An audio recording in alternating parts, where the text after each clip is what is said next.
make sure the residents know that our digital resources exist and that all the information you could possibly want is available on our website, then we're in very good shape. Because it costs you nothing to go to the website, assuming that you already have internet access. And it's very easy for us to update it with information, much easier than it is for us to, for instance, send you information in the mail, which we also do to add to the list of media that we use in the form of monthly utility bills and the quarterly newsletter. And we also every month have things inserted for free into the New Falcon Herald. So maybe I should take a step back and answer particular questions or address particular comments you have. I can sign up for you last. So the very first page, if you visit the website, woodmanhills.org, is called a splash page, and it asks you for your name and email address, explaining that if you input it, you'll automatically be added to the e-blast list, which you are. The website takes the information input there and automatically puts it into our MailChimp list, MailChimp being the service that we use to send out mass e-blasts. So, and then we also have a list, a physical sign-up sheet at the rec center, which is sent to me on a regular basis. For instance, somebody a couple days ago sent me an email address to be added to the e-blast list. And instead of going to the back end and adding it, which I could have done, I simply visited the website, waited for the splash page to appear, and input the email address right there. Daniel and I are talking about putting FAQs on the website as well. And then the others will always be updated and refreshed based on what we're hearing, what the questions are coming. We have some FAQs, but we're feeling that it's not as exhaustive as it should be. I'll also say that in the newsletter is information about signing up for the e-blast on the newsletter and on the back of your bill. Have you looked at all about putting the Woodman Hills, I mean, is it cost effective to do a next door page for We do actually. general Sorry. discussion? So what we created on Nextdoor is a Woodman Hills agency, Yeah.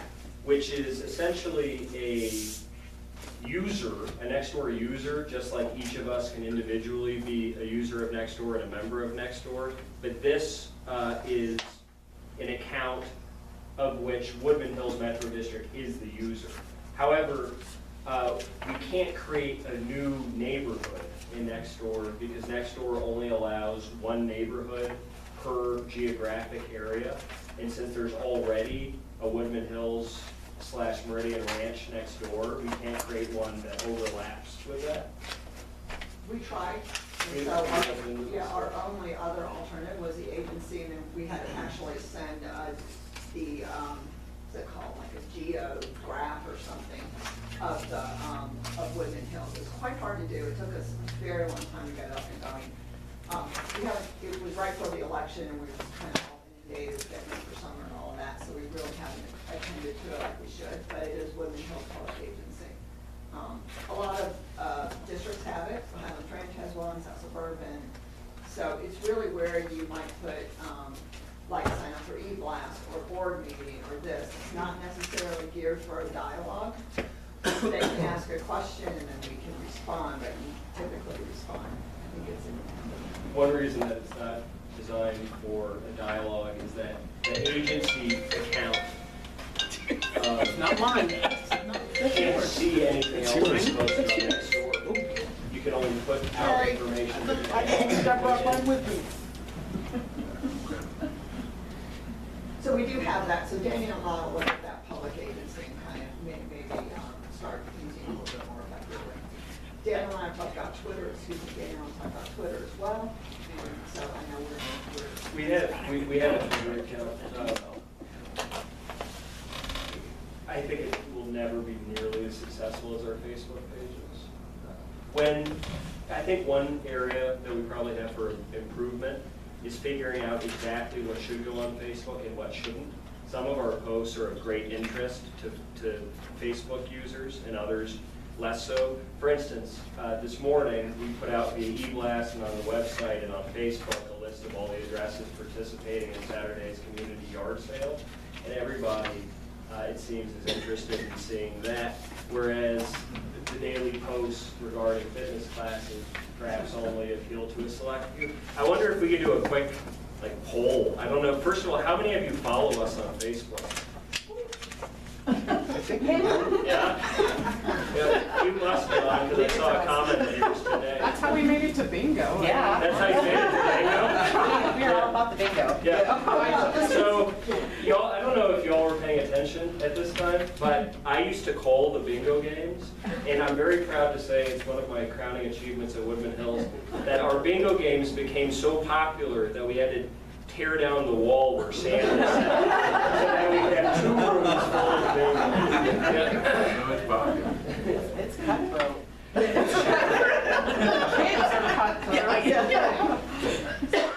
Yard sale got a lot of hits the previous board, we put the video up, Daniel put the video of the previous board meeting on, that got quite a few hits. This board meeting, a notice got quite a few hits. A special event flyer gets hit, but this is how we communicate, don't forget to sign up for swim camp, swim lessons, mini camps, I mean, pretty much everything. So if you pay attention to the analytics in all of the various media that we use, for instance, by that I mean that if on the back end of the website, you're looking at what pages are getting the most clicks, and if when we send out e-blast through our e-blast system, if we look at what emails are getting forwarded the most, which we can do in MailChimp, that provides information that lets us know what people want to see and what they don't. So for instance, here's one question that we need to resolve, I think, or maybe that you as a board need to resolve. I don't know exactly how these decisions will be made going forward. But under the last board, it was my opinion that we should make a habit as a district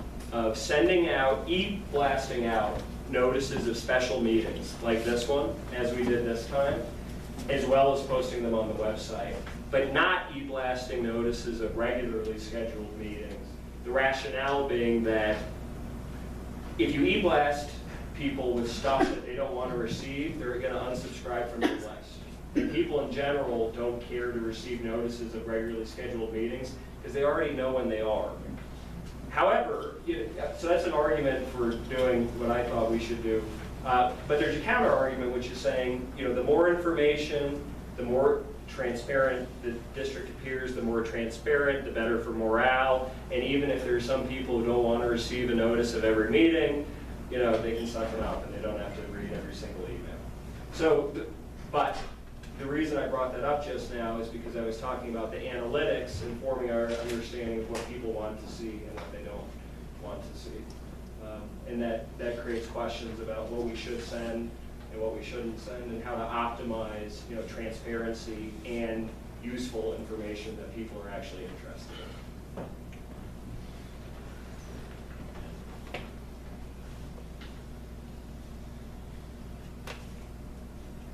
I think that makes sense.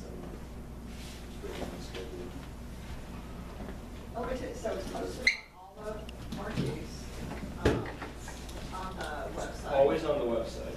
It's in the newsletter we send out. It's always on the, unless it's a cancellation, and then we send out people. I guess my thing is I don't want to take away any additional notices to the public of what we're doing. And it's, I mean, I come to board meetings for years where there've been 4 people sitting here. And now we're gonna routinely have 25 to 30 or more. I want that whole room filled up all the way to the back wall. People engage. No, I just want the community, I mean, the more information we can put out, the faster we get it out. I think the better off we are. Just keep in mind saturation. If you saturate people with too much e-blast, they're gonna get just really sensitive to it, or can do like you said, they're gonna take themselves out. we have such a high turnover in this community with all the military members that live here. Yeah. As soon as somebody signs up, they may not know that there's meetings and when they're regularly scheduled. I mean, that may not be a huge number of people, but at least everybody's informed. So one other touch point that the district hits, when they come to sign up, go to the district office, they get a packet. When they come to the rec center, we give them info. So there's also a way to inform them as well of the monthly board meetings. So there's that way as well. And you know, I'd hate to, and please don't get me wrong, I guess I'm protecting my enterprise here, but you know, I'd rather D-Bless go out on the, you know, Diamond Movie and all of those things at a board meeting, but, you know. it's just things. But I agree, transparency on special meetings needs to be in there. That's what, you know, it shows our board members for big things, transparency and turn things around. So when you sign up for the e-blast, you get everything sent out. Correct. There's no way for you to go in and let them select, they want park and rec special notices, they want notice of special board meetings, they want notice of this, so that if they don't want to know when every regular scheduled meeting is, they don't have to get it, but they can get what they want versus everything. It is possible. I mean, we could create buckets for people who sign up now for eBlast. We couldn't retroactively apply them to the list we already have, about half of which I inherited when I came to the district. I think it would be worthy of discussion whether you wanted to do that. I think that there are certainly some district events that people don't know that they'd want to know about, that nevertheless they would quickly find themselves enjoying if they were informed about them, especially park and rec events. Board meetings may or may not fall into that category. But it is definitely, you know, possible theoretically. Yeah. What, this isn't a park and rec event? In the wrong way. Corey tricked us. Sorry. I would say leave it. Where's that?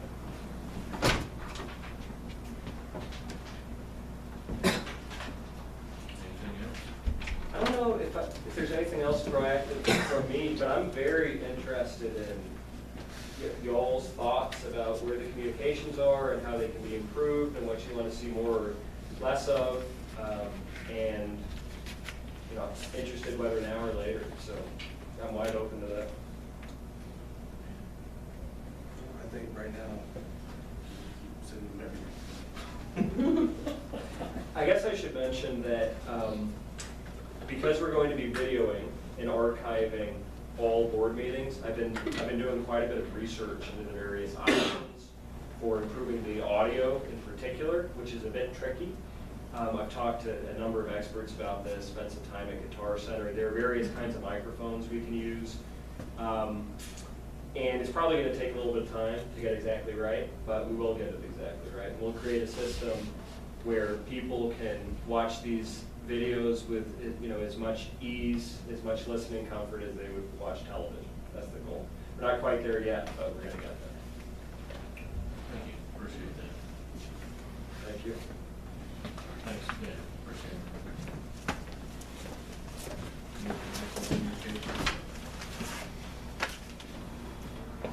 We'll move on to organizational structure. Just going to kind of piggyback off the direction that this year go. We've already announced here that we're going to start the search for a district manager.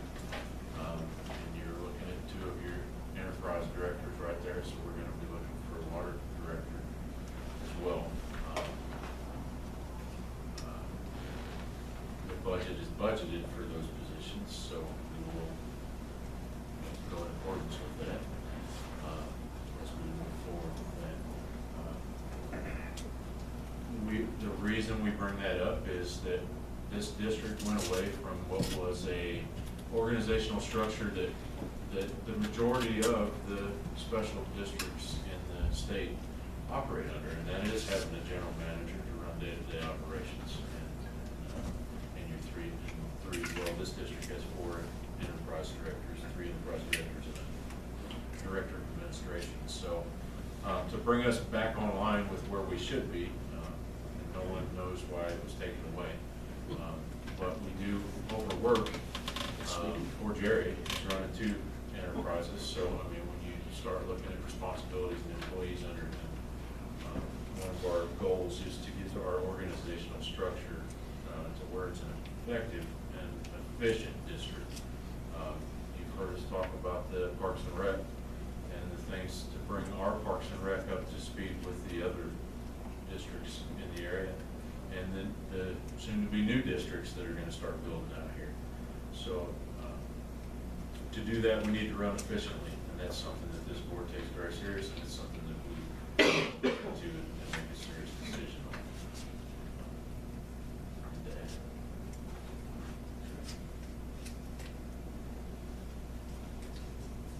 All right, let's go on to finances, discussion on finances. I don't have anything to discuss. I wanted to bring up, talking about possibly having a mill levy for our park and rec committee.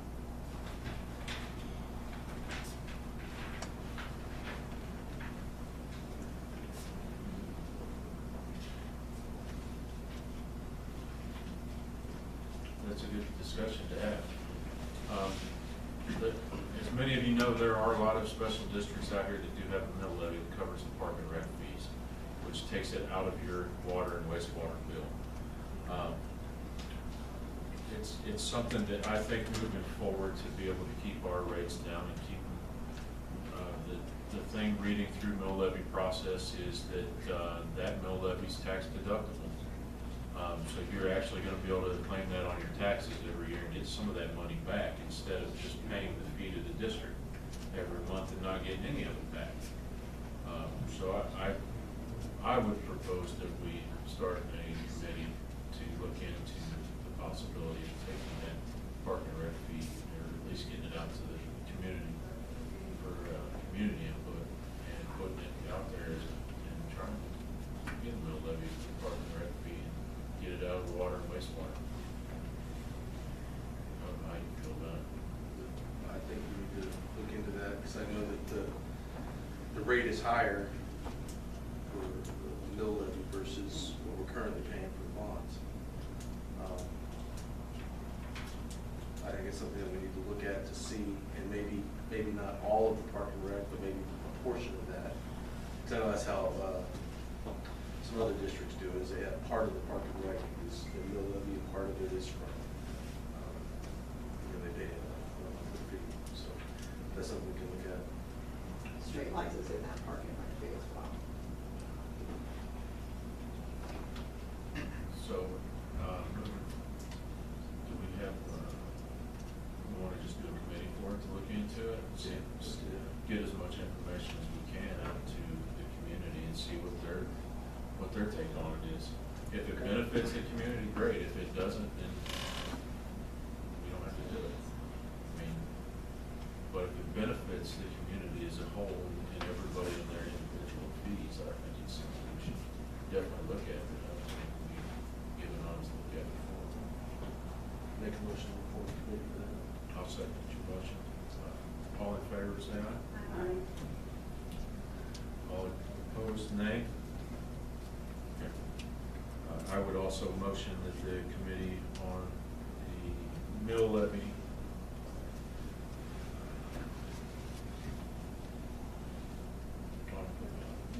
research and the mill levy also fall under a finance budget committee, which I would nominate Nicole and Carl, and then the director of administration as the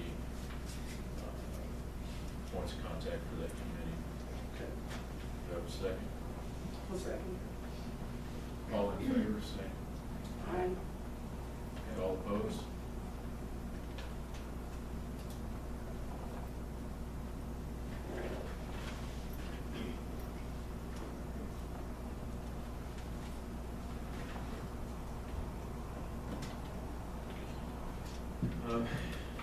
Anything else under finances?